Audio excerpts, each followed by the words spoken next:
Good morning, everyone. Thank you for attending the third day of the National TEK Summit. I hope everyone's been enjoying the programming so far. I know I have, and I'm very grateful to start us off with our keynote speaker this morning. We're gonna end at about 55 as the other sessions have gone, and we'll have some time at the end for questions. So without further ado, thank you for coming and please take it away.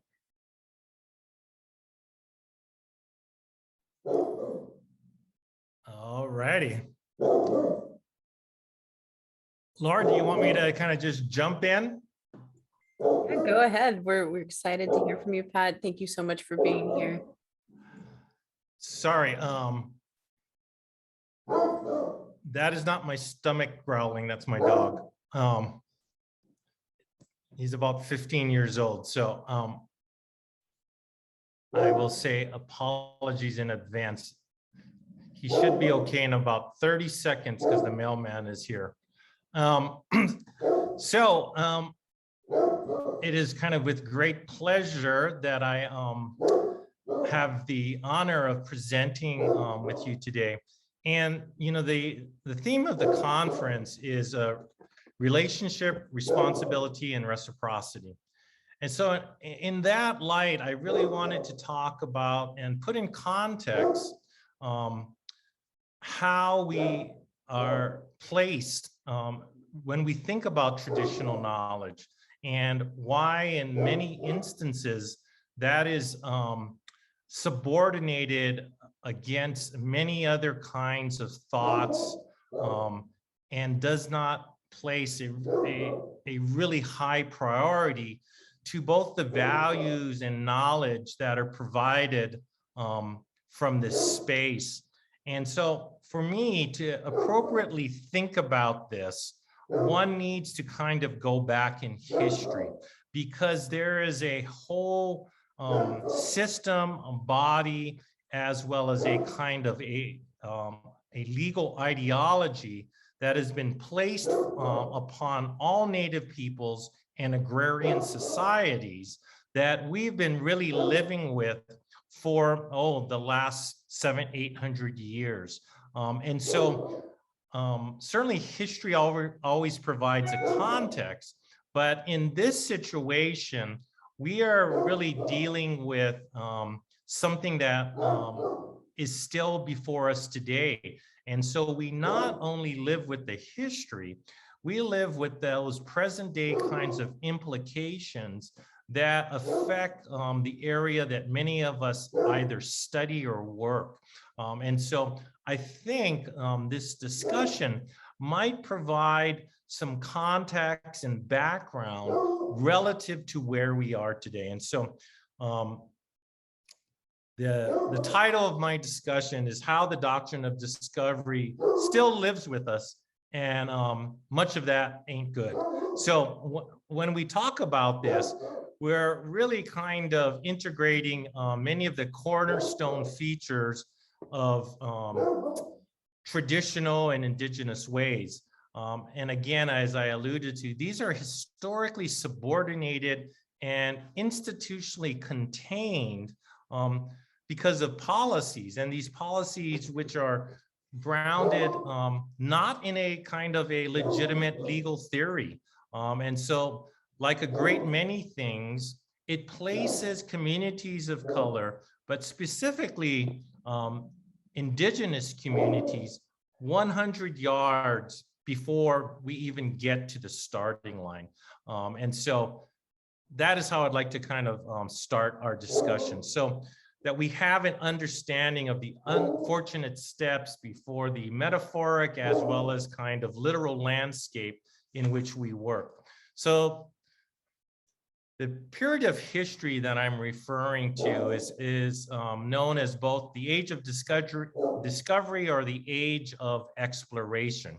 And this is an incredibly dynamic period of history, and many historical kinds of milestones, as well as incredibly vanguard innovations were achieved. And so for the purposes of our discussion, we're talking about how did the doctrine of discovery come about. And so we're talking roughly, again, 700 years ago. And at this time, there were no really accurate or legitimate maps that kind of delineated the routes to Africa, the West Indies, North and South Africa, India, Australia, New Zealand, Hawaii, and the outer Pacific. However, because of really one we could call seminal kinds of innovations in terms of the magnetic compass, and coupled with a sophistication in nautical design and ocean faring vessels, this combined to create a much more accurate kind of description of where these places might lie and how one might get to them. And so place that in, again, in the context. These things are occurring, right? There's innovation. There is now the ability to accurately navigate from one place to the other, whether that place be hundreds of miles or tens of thousands of miles. And so this creates the insertion point, coupled with what I would call not public policy. In some ways, the voices of that day were really speaking, at least they thought, in a global sense, that they were the global leaders. And so we get to those kinds of elements in which we talk about colonialism, right? It is pedantic, it is provincial, it is putative, because it is with a nationalistic as well as a kind of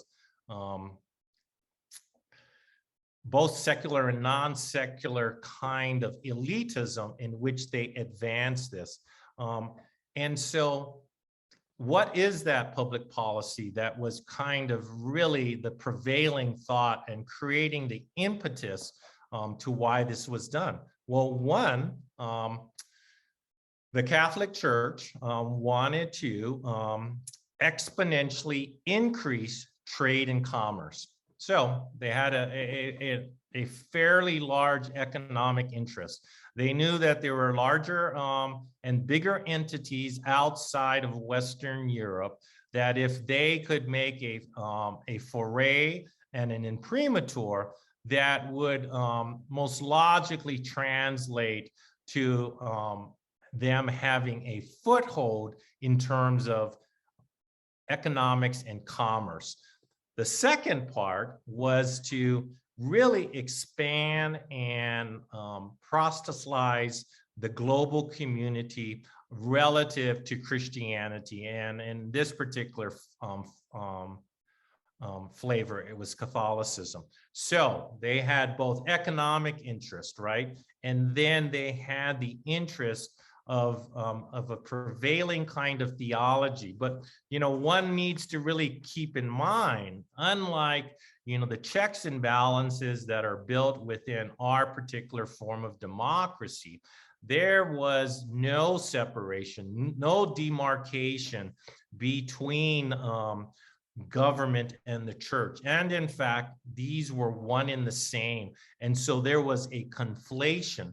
This conflation created an incredibly dynamic ability to carry off much of this. Think about if we did not have this separation of church and these things were in tandem. I think, you know,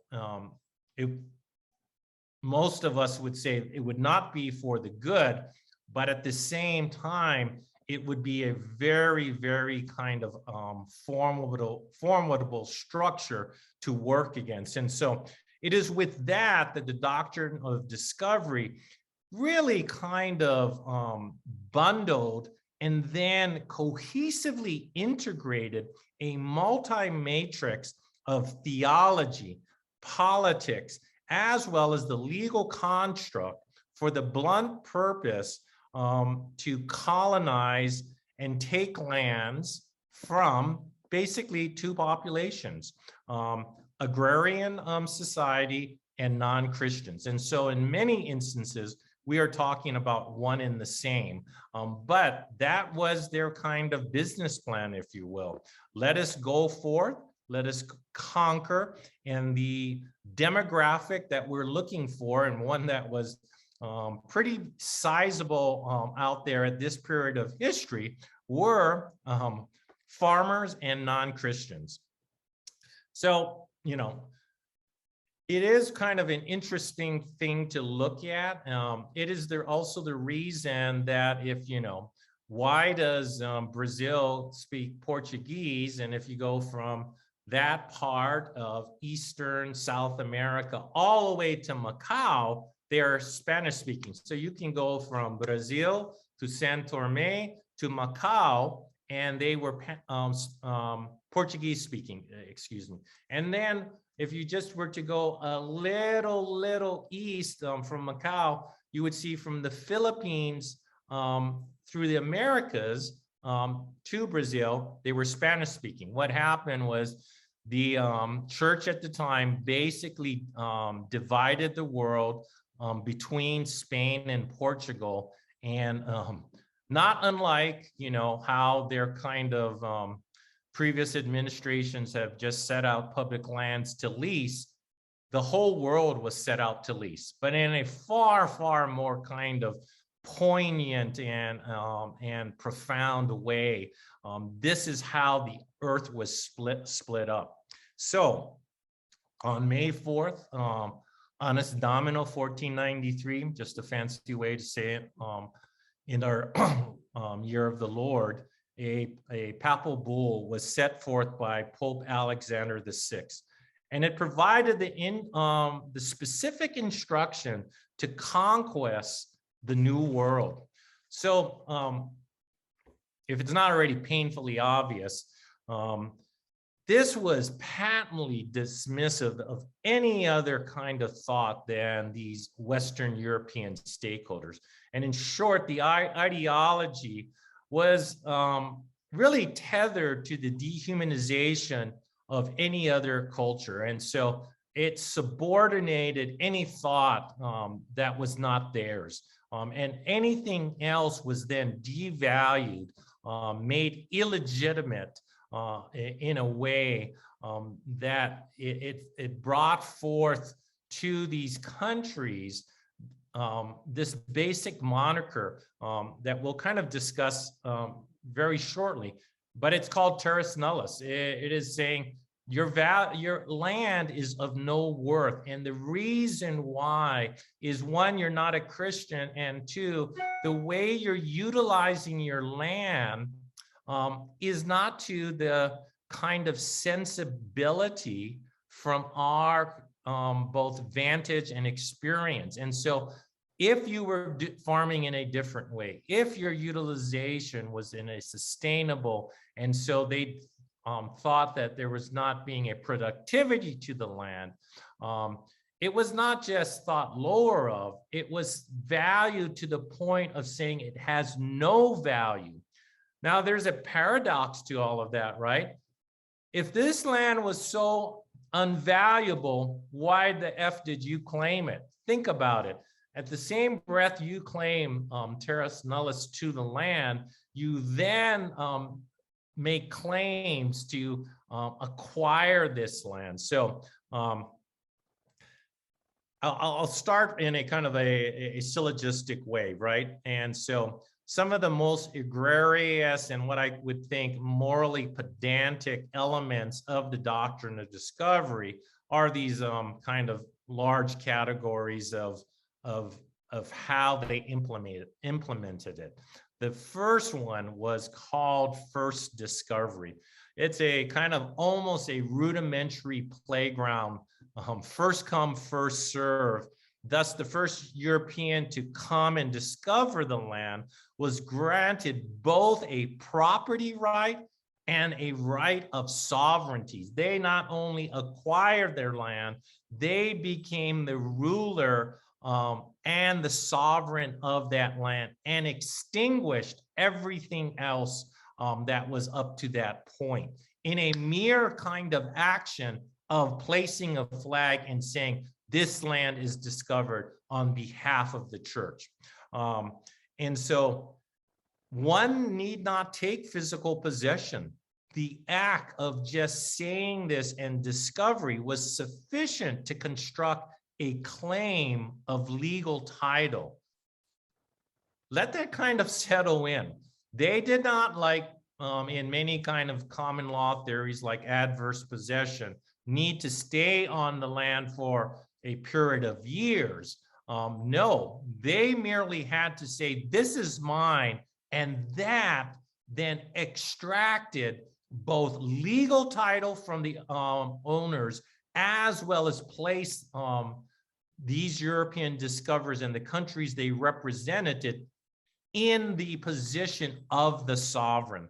The next portion, which I've already alluded to, was this concept of terra nullius, which basically means the land had no worth, or in other words, any usage contrary to the European standards or norms made the land basically an empty vessel or flaccid relative to how they view the value of lands.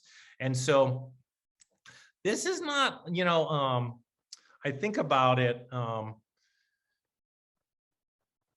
how many BIPOC groups like work and their relationships to large conservation as well as large foundations.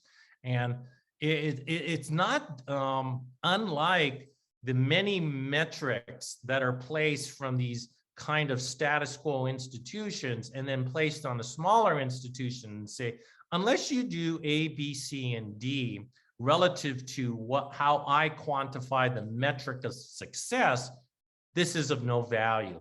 And so I say that because it is within that smaller dynamic that we still work. We allow other entities to define us, to make what the parameters are for success as we do the work of our communities. And it's, I think, one small example of how these kinds of models really still live with us.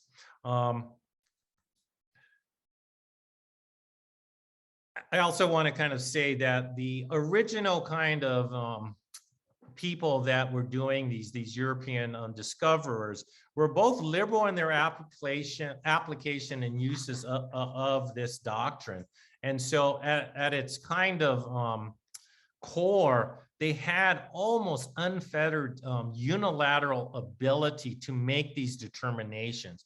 It is not like they had some, evaluation team came in. If they thought the land was not being productively used, and if they thought in conjunction with this, the people were not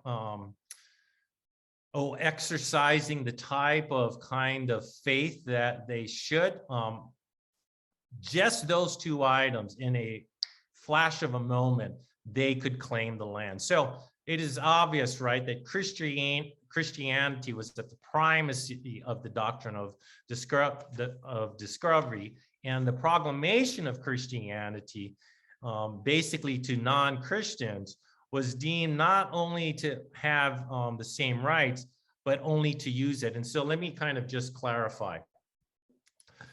Once they came in, this is where they came into a dynamic, which is by and large the kind of element that we still have within Indian country today. And that is to say, native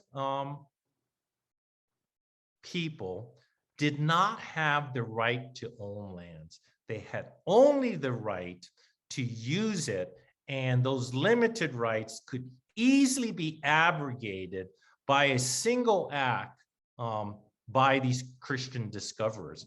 Now, That's kind of similar to where we are now. We live within a federal trust relationship with the US government in which tribes cannot use land in leverage financing. They cannot use it as a negotiation instrument. It is held in trust by the federal government. And so it has a direct kind of dotted line to the very premise that you cannot own this land outright. You can only use it, and you have limited rights in your utilization of this land. The next element of this was civilization. And this had a distinctively Western definition, which is essentially meant that God had personally contacted and instructed the church, as well as these kinds of agents of the church, to introduce Eurocentric culture, and it was okay to conquer. And so they provide this kind of, a carte blanche from a high theological level, never really kind of, documented or advanced in terms of evidence. No, it was God spoke to us. God said it was okay. And basically, this is what God said. If it's not Europeans, then it's not kosher to him. And it's okay for me to take over your lands. And so this, no doubt, really lent to this whole systemic kind of paternalism that we live with today. And it's a subordinated legal relationship that is really off associated with native populations. And as I've kind of already said, it has all of the features of the federal trust relationship, and it really sent out the template. So consider this: at the time of 1492, the population of the earth was basically about 500 million people. And of that, 1/5 of the population were indigenous. And so it is with great kind of hubris that the church moves, right? Because they basically say, not only we disqualify 1/5 of the population, the attached land to those populations was not 1/5. In fact, it was more closer to about 80% of the land that was out there. And so native people, while being 1/5 of the population, really occupied about 80% of the lands out there. And so it is with that kind of just incredible ego and hubris the church moves and claims this. And so this is the doctrine of discovery is a early federal common law principle that now is repudiated by much of the world and much of Christianity. But despite that, many of these features and elements still live with us.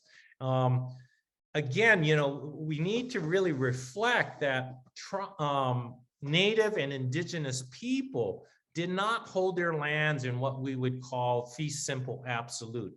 Instead, they had this right only to occupy it.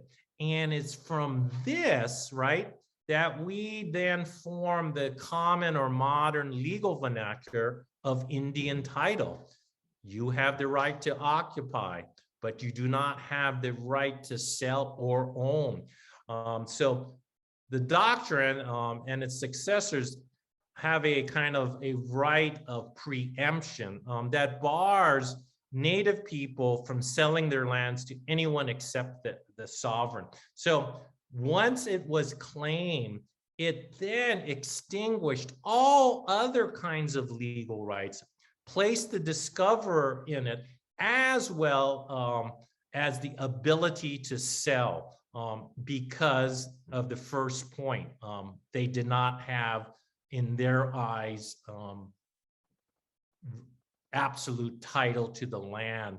And so basically what they were saying is, all right, you brown people, in our eyes, God allowed you to be here, but God did not allow you to own land.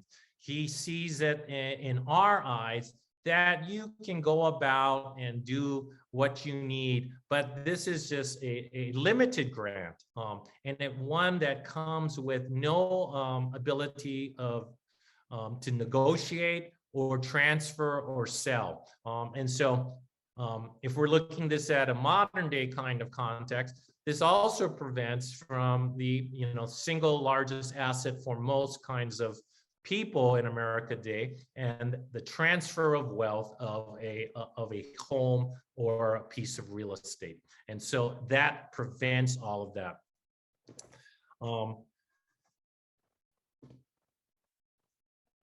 It also kind of assumes and then works into another kind of element, which is common with us today, is because they never had the land in fee and the land was not free and clear for them to negotiate.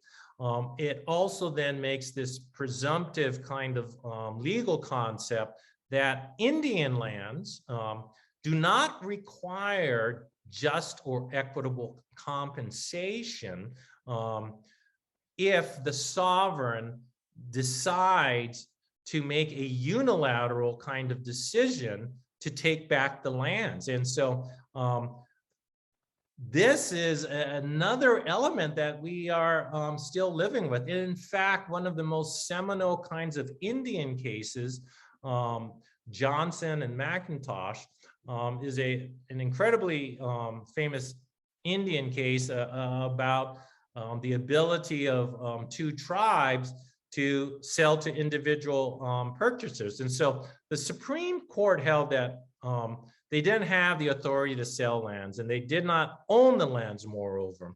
And so they could only occupy, and only the sovereign could make that kind of real choice, and in how they place it as almost as a fiduciary of the tribes to sell these lands. It's interesting because the sovereign has all the power and the converse is not true. So Indian country did not enjoy their own same rights, despite being there from time immemorial. They don't have the right of discovery. Only discoverers do. So think about that. People can come from 5, 6, 7, 10,000 miles away, displace the original inhabitants, and original inhabitants do not acquire or have the same legal affectations or features as the person that just came from 10,000 miles away. So another like huge kind of dichotomy to this system, which again subordinates the dominant culture. And so what's the real world kind of experience to this, and what is it, remnants? Well, this is the Klamath tribe extermination. A sovereign, the US government, unilaterally decides to take back these lands. And in the course of it, the tribe, and one has to really kind of, make a preface. The Klamath tribe at that period of time was one of the most powerful and richest tribes in the nation. And in fact, much of the kind of impetus for their extermination was because of the land interest involved. They saw that portion of Northern California as fundamental to growth, but also a larger kind of ideological battle was at play. The Utah Senator Magnus, who really was at the forefront and point of this, thought was that treaties were actually antiquated documents, that tribes should make a more robust effort to assimilate. And because of this, he was doing them a favor by taking their lands and then, in his eyes, throwing them into the kind of status quo of Western society. This case, was kind of looked at, and even the Supreme Court justices that were involved through this held that the federal government had the right to extinguish Indian title via purchase or conquest, as well as the title. And so it basically just it cut it off in an incredibly kind of concise way. However, it's telling. Chief Justice Marshall, even as he made these rulings, and I'll quote, said in a very mocking tone, an extravagant pretension for Euro-Americans to follow a rule that may take significant property rights from indigenous people through mere discovery. So even as he follows, again, the real larger features of the doctrine of discovery, he mocks it. He mocks it in a way that, how can you just acquire all of these legal rights through mere discovery and let this live with us through today? He doesn't change his ruling, but he does offer a critique of it. And so I kind of have gone through a lot in the last 30 minutes, but I wanted to provide a context again to why are we subordinated? Why are we placed in this legally inferior relationship? I think the doctrine of discovery provides much insight to the work we do and the construct that is still before us. And so with that, I will take pause. Laura, you can jump in there, or if other people have questions. Thank you, Pat. For those of you who don't know, by the way, Pat is the executive director for Bears Ears Intertribal Coalition, and he has done some magnificent work for public lands policy, and tribal peoples. He's also an appointee at the Yale School of the Environment, supported by Yale School of Divinity, and a steering committee member for the White House's America the Beautiful for All Coalition. And Tully, I know you're going to facilitate this moderated Q&A, but folks, if you have any questions or anything like that for Pat about his discussion or the amazing, incredible work that he does for Indigenous peoples in the United States today, please put those in the Q&A box, and Tully can jump on and moderate this discussion portion. And thank you, Mado, Pat, so much for your amazing talk.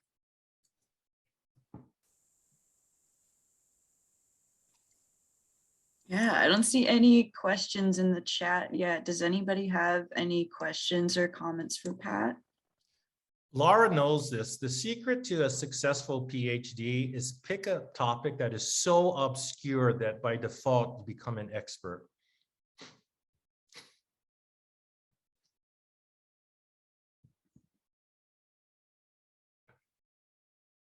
You're muted, Laura.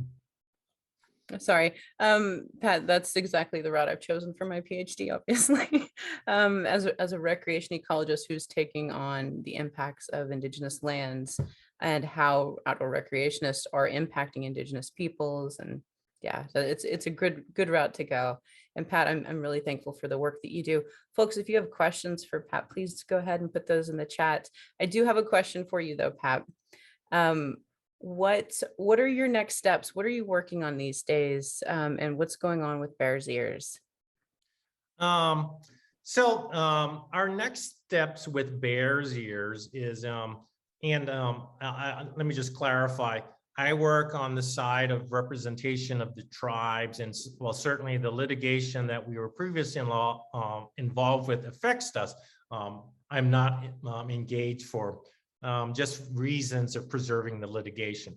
On our side, we represent 5 sovereign tribes, and we had 2 major kinds of objectives when I started about 4.5 years ago. One was to get the full restoration of the monument. We did that. That culminated with us meeting with President Biden in the White House and him issuing an executive order, which basically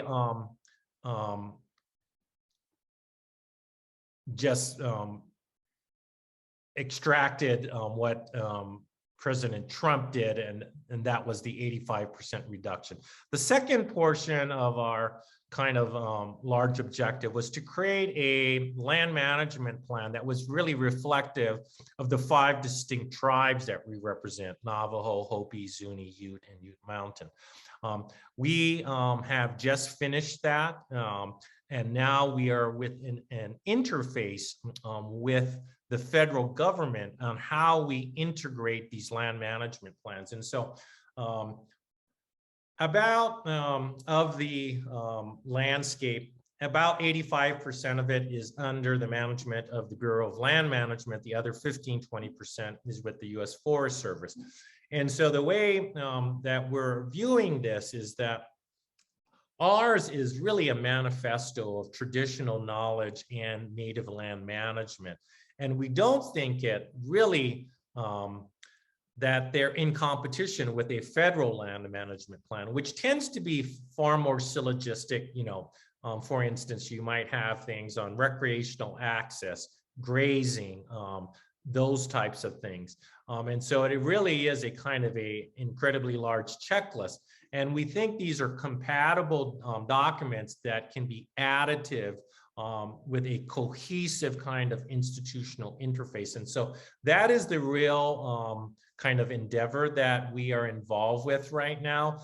The second portion of that is how to create a structure from the tribal side.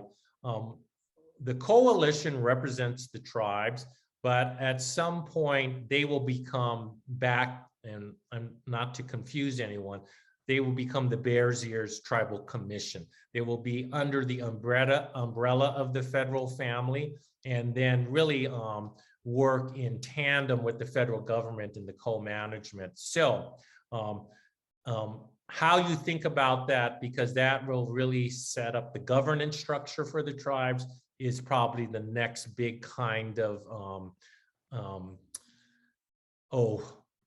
goal that we have. With that, I am kind of going through the questions. Yeah, we have a few questions rolling in for you. An anonymous attendee is asking, are there any efforts to challenge the prior Supreme Court ruling? I'm not certain what ruling the person is referring to. There was a court case. It never actually went to the Supreme Court about the reduction of the Bears Ears. And in fact, as we speak, there are motions to now kind of not dismiss, but because of the actions, how shall I say, the purposes of the original things that were filed on our behalf are no longer relevant, and so people are kind of pivoting from that. I hope that answers that question, that particular question. Yeah, and if the attendee who asked that question would like to clarify, I'm happy to look out in the Q&A if there's any more details. We also have a question from Dr. Ray Perotti, who says, in a time when much of the US is trying to deny its history and make it illegal to teach it, how do you think we can make this information and history more widely recognized? Yeah, I mean, much of this, and I know for, people that go to, say, a good Native charter school, it is kind of really having a representation of the actual history and actually having a much larger emphasis on the roles our indigenous populations really played in all of this. And so I think, when people think about, especially the experience of Indian country in a modern context, they don't see the starts and stutters and the incredible pivots that the US has played in this. I've mentioned this before, and I've kind of, gave a nutshell, but, the periods and the names that were actually placed by the particular kinds of administrations are highly illustrative of the inconsistency, right? So we have things called the termination period, the reorganization period, the assimilation period. What if you had these titles to your friggin' romantic relationship? It would not bode well. These are not the kinds of adjectives for successful public policy. And so to that particular question, I would say a much more accurate kind of window to what actually occurred would bode well for everyone. And, I always say this, Native people need not embellish their history. There is both good and bad in there, and people can make their own kinds of judgments. But the actual history on a factual basis, I think, is far more compelling than any kind of narrative that we can cook up. Thank you. We have another question from Angeles Mendoza Samet asking if you can send any links to the organization you're working on and if there are any reports available.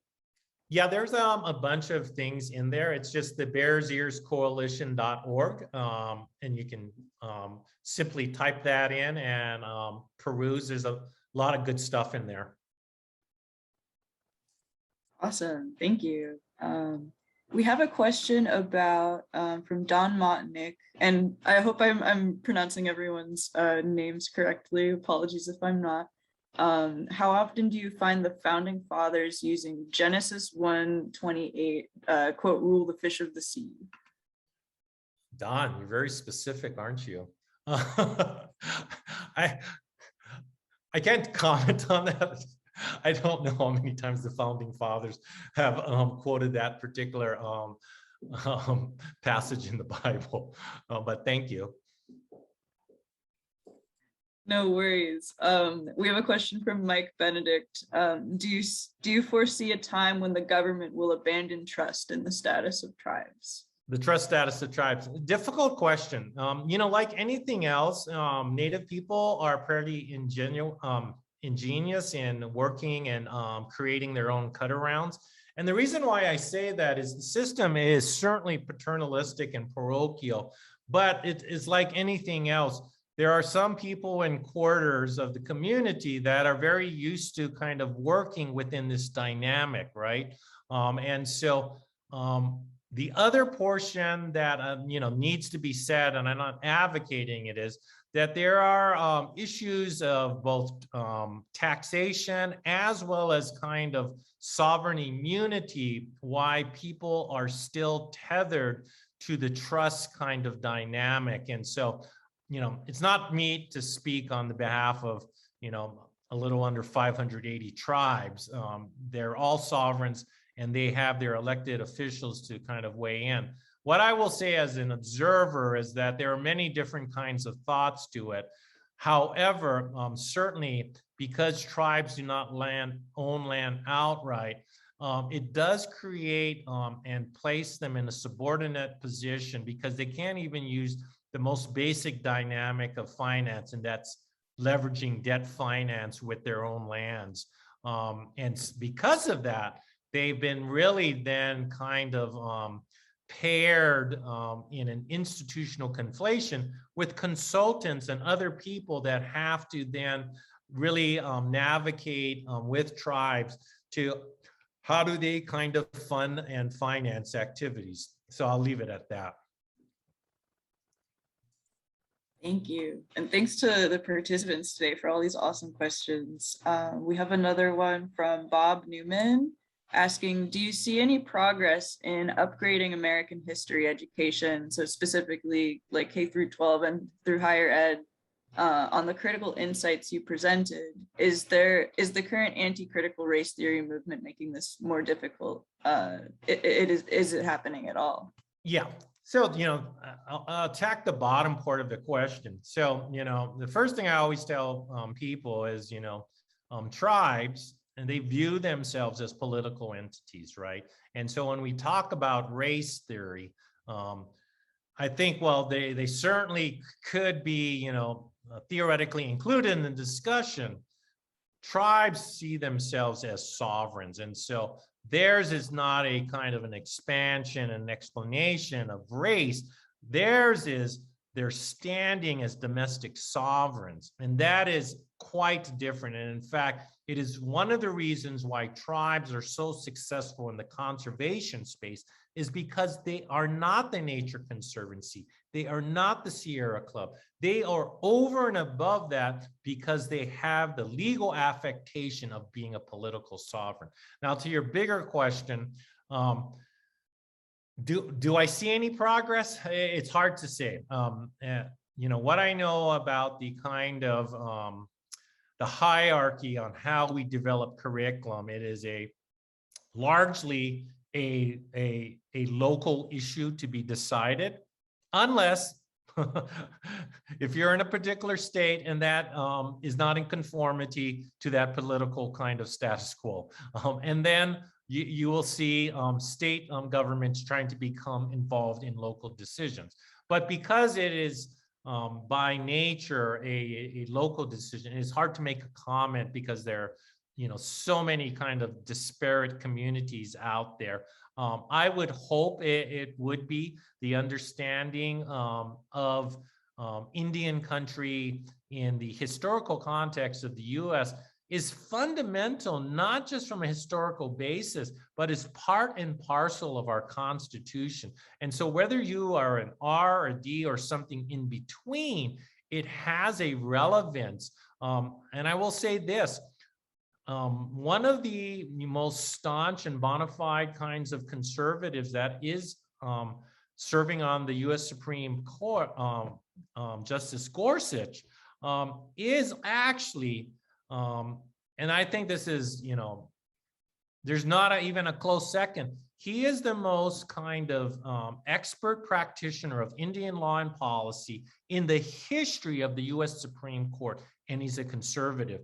In fact, the Native American Rights Fund did an analysis of roughly, I think about 6 dozen cases that had an intersection within a substantive topic of Indian law and policy.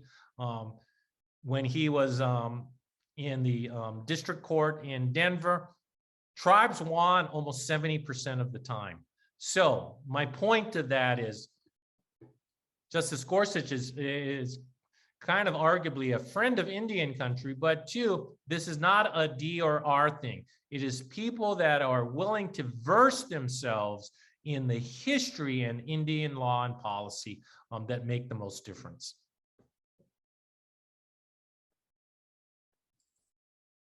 We have a question about, so it says, do you think the doctrine behind the quote mere discovery rule is also behind the view that Western, which they say is male European science, is superior to other scientific methods, so indigenous methods?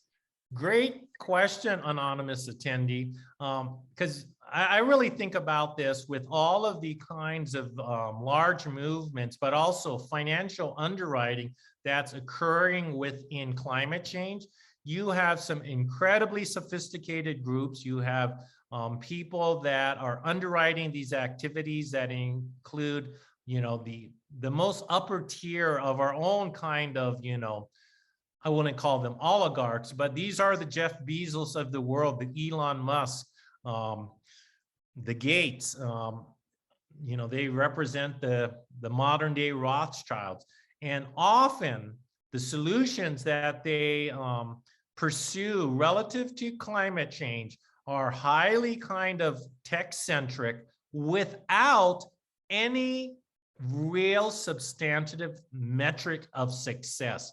And so when you mention this, there is a natural kind of inclination to side that if it's high tech and it's coming from these quarters, i.e. Silicon Valley or the ilk, these are the answers. And what has been shown actually in the last 5 years, that many of these endeavors have gone nowhere. They have spent hundreds of millions of dollars, or if not in the billions. And the flip side of that is 40% of the 40% of the national demographic is BIPOC communities.